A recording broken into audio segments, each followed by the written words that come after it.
हाय, good afternoon. Good afternoon sir. Good afternoon Chandrakant और यश।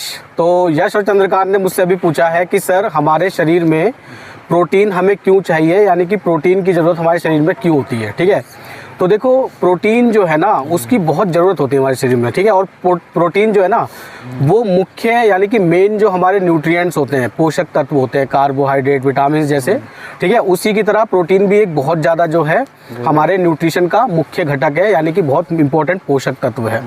देखो सबसे पहले बताऊँ कि जो हमारी मसल्स होती हैं, मांसपेशियाँ होती हैं, ठीक है, और हमारी बॉडी में हमारी स्किन होती है, बाल होते हैं, ठीक है, ये सब किसके, प्रोटीन के बने होते हैं। तो इनको आने के लिए, हमारे बॉडी में बनने के लिए क्या होता है, प्रोटीन की ज़रूरत होती है। ठीक है, और अगर दूसरी तरफ बात करें तो बहुत सारी जो कोशिकाएं हैं, सेल्स हैं हमारी बॉडी में, वो क्या होते हैं, टूटते फूटते रहते हैं। मसल जैसे आप देखते हो, कसरत करते हैं हम, जिम में लोग जाते हैं वो, ठीक है, तो उनके मसल्स ना टूटते हैं और उनको जिम करने वालों को, कसरत करने वालों को नए मसल्स भी चाहिए होते हैं। ठीक है, तो वो ना प्रोटीन लेते हैं, वो सप्लीमेंट्स लेते हैं। हालांकि सप्लीमेंट्स कोई ऐसे वैसे नहीं लेना चाहिए, ठीक है, मैं इसका एडवाइस नहीं दूंगा, बट मैं बता रहा हूँ नॉलेज के लिए कि प्रोटीन जो है ना उन मसल्स, टूटे हुए मसल्स को रिकवर करता है।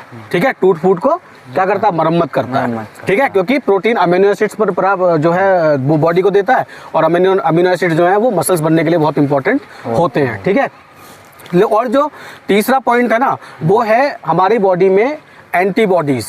ठीक है, एंटीबॉडीज का मतलब हमारा प्रतिरोधक जो शक्ति होती है ना हमारी बॉडी में, प्रतिरोधी शक्ति होती है, यानी कि इम्यूनिटी होती है किसी भी बीमारी से लड़ने के लिए। एंटीबॉडी उनको बनने के लिए भी प्रोटीन की ज़रूरत होती है। ठीक है, और अगर मैं चौथे पॉइंट की यहाँ पे बात करूँ तो जो बहुत सारे एंजाइम्स और हमारे शरीर में ना हार्मोन होते हैं, जो रासायनिक अभिक्रियाएं होती है ना हमारी बॉडी में, केमिकल रिएक्शंस होती है, जैसे डाइजेशन है, ठीक है, और बहुत सारे हार्मोन्स हमारी बॉडी में अलग अलग जो ग्लैंड्स हैं उनसे सीक्रेट होते हैं, यानी निकलते हैं। ठीक है, तो जैसे अब मैं बात करूँ डाइजेस्टिव एंजाइम है, और अगर मैं हार्मोन की बात करूँ तो इंसुलिन है, जिसकी कमी से क्या होता है, डायबिटीज़ हो जाती है। ठीक है, तो इनको बनने के लिए भी प्रोटीन की ज़रूरत होती है। ठीक है, तो ठीक है, और पांचवा पॉइंट अगर मैं आपको बताऊं, अभी आपको पता है कार्बोहाइड्रेट और वसा यानी कि फैट से हमें क्या मिलती है, एनर्जी मिलती है। ठीक है, लेकिन सपोज करो अगर ये चीजें हमारी बॉडी में कम हो गई तो फिर प्रोटीन, हाँ एनर्जी नहीं मिलेगी, तो उसके बाद फिर प्रोटीन आएगा। Protein comes into the picture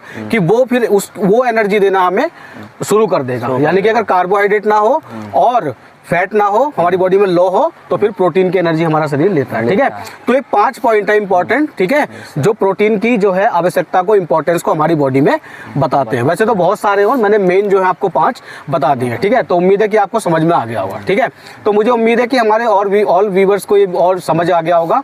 ठीक है, थैंक्स फॉर वॉचिंग।